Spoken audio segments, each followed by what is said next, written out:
She lost everything: her husband, her home, and her future. But in her darkest moment, she made a decision that would change history forever. This is the story of Ruth, a story of loyalty, faith, and God's hidden plan. The story of Ruth takes place during the time of the Judges, a dark period in Israel's history. In those days, people did whatever seems right in their own eyes. Judges 17 verse 6. Yet, even in those dark days, there were still a few who remained faithful to God. Among them were two women, Naomi and Ruth, whose life would become a powerful story of loyalty, love, and commitment to God and to one another. At that time, a severe famine struck the land of Israel.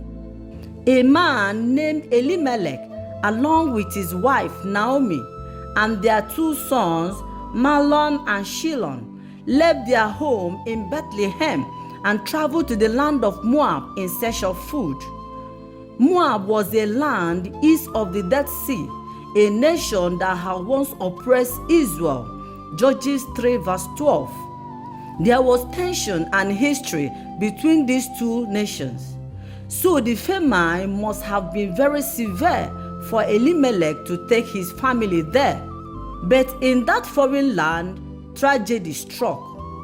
Elimelech died, leaving Naomi alone with her two sons.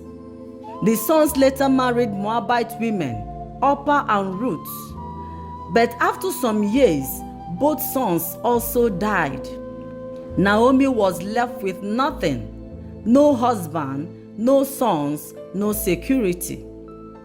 In the ancient world, there was almost nothing worse than being a widow. Many were ignored, rejected, or taken advantage of. Although God's law provided that a close relative should care for a widow, Naomi had no such support in Moab, and she did not even know if any of her relatives were still alive in Israel. When Naomi heard that the Lord has visited his people and provided food in Bethlehem, she decided to return home. She told her daughters-in-law to return to their families. At first, they both refused, but after much persuasion, Orpah tearfully kissed Naomi goodbye and returned. But Ruth held on to her and said, "Entreat me not to leave you or to turn back from following after you.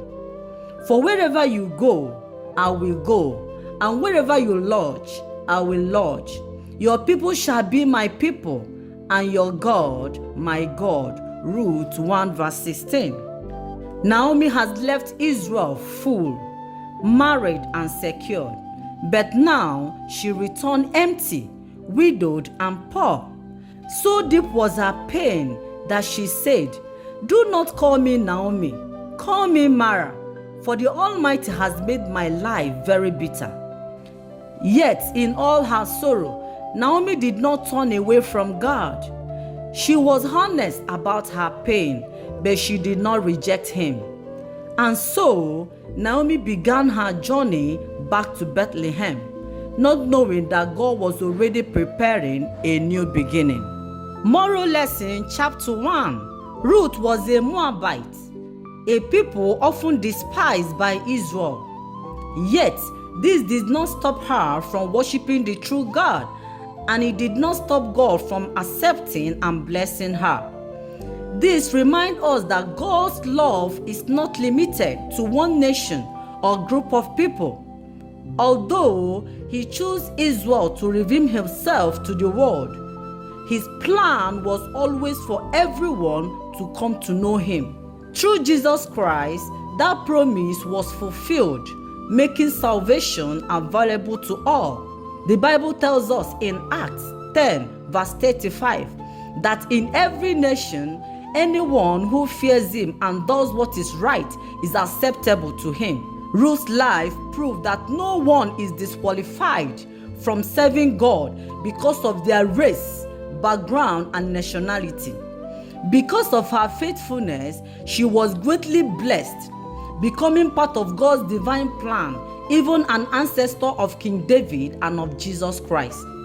Her story teaches us that God can use anyone and any situation to accomplish his purpose. As Naomi and Ruth settled in Bethlehem, a new season had begun. It was the time of the barley harvest, a season of hope and provision after a time of famine. In Israel, the climate allowed for 2 harvests each year, one in the spring and another in the fall. And it was during this spring harvest that Ruth stepped out in faith to provide for herself and Naomi. She went into the field to gather leftover grain, working from morning until evening. By God's leading, she found herself in a field belonging to Boaz, a man of standing and a relative of Naomi's husband. When Boaz arrived, he noticed Ruth. He asked about her and learned of her loyalty, her hard work, and her kindness towards Naomi. Moved by her character, Boaz spoke kindly to her. He told her to remain in his field, to stay close to his workers, and to go nowhere else. According to the law of Israel, farmers were to leave the corner of their field and any fallen grave for the poor to gather. Leviticus 19 verse 9 and Deuteronomy 24 verse 19. But Boaz went far beyond what the law required. He instructed his workers to leave extra grain behind for Ruth, making sure she had more than enough. He even invited her to eat with his workers, and she ate until she was satisfied with food left over. At the end of the day, Ruth returned home with abundance. When Naomi saw what she had gathered, she was amazed, and for the first time in a long while, hope began to rise again. Moral lesson, chapter 2. God provides for his people, often in quiet and unexpected ways. What seems like chance was actually his guidance at work. Boaz showed us that true kindness goes beyond what is required. Out of his abundance, he chose to care generously for someone in need. The Bible reminds us of God's provision for the poor through his law. Leviticus 19 verse 9 and Deuteronomy 24 verse 19. But Boaz's action challenged us to go even further. So we must ask ourselves, do we only do what is expected, or are we willing to show extra kindness to those around us? When Naomi heard about Boaz, a new hope began to rise in her heart. And true to her character, Naomi did not think of herself first. She thought of Ruth. She explained to Ruth the role of a family redeemer, a close relative who could take responsibility for the family, restoring protection, inheritance, and future. According to the law, when a man died, his brother could marry the widow to preserve the family line. Deuteronomy 25, 5-10. But Naomi had no more sons, so she turned her hope towards Boaz. Naomi carefully guided Ruth on what to do. That night, Ruth went quietly to the threshing floor where Boaz was resting. With humility and courage, she approached him. When Boaz awoke and saw her, he was surprised. Ruth spoke respectfully and said, "Spread your garment over me, since you are a family redeemer." Boaz was deeply moved. He recognized her faith, her royalty, and her noble character. He assured her that he would help, but there was one problem.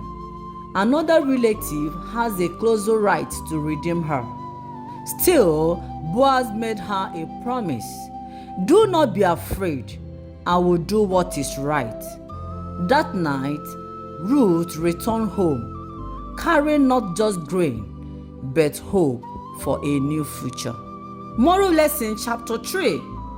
Even in difficult and uncertain times, we must not lose hope. God can open a way where there seems to be none. Naomi's love reminds us to think of others, even in our own struggles, while Ruth's courage shows us the power of humility and faith. Sometimes faith requires bold steps. Ruth acted with respect and trust, believing that God will guide the outcome. The law of the Redeemer, according to Deuteronomy 25, 5-10, points to God's plan of restoration, showing that He cares deeply about our future. When we trust God and do what is right, He can turn uncertainty into purpose. The next morning, Boaz went to the town gate. In those days, the town gate was the center of activity, a place where business was conducted, decisions were made, and witnesses gathered. Boaz knew he would find the relative there, so he sat down with him. Soon, the closer relative passed by, and Boaz called him to sit. He also gathered elders of the town as witnesses. Boaz presented the matter concerning Naomi's land. At first, the man agreed to redeem it, but when he learned that it also meant marrying Ruth, he refused. So, in the presence of elders, he gave up his right, and Boaz publicly accepted the responsibility.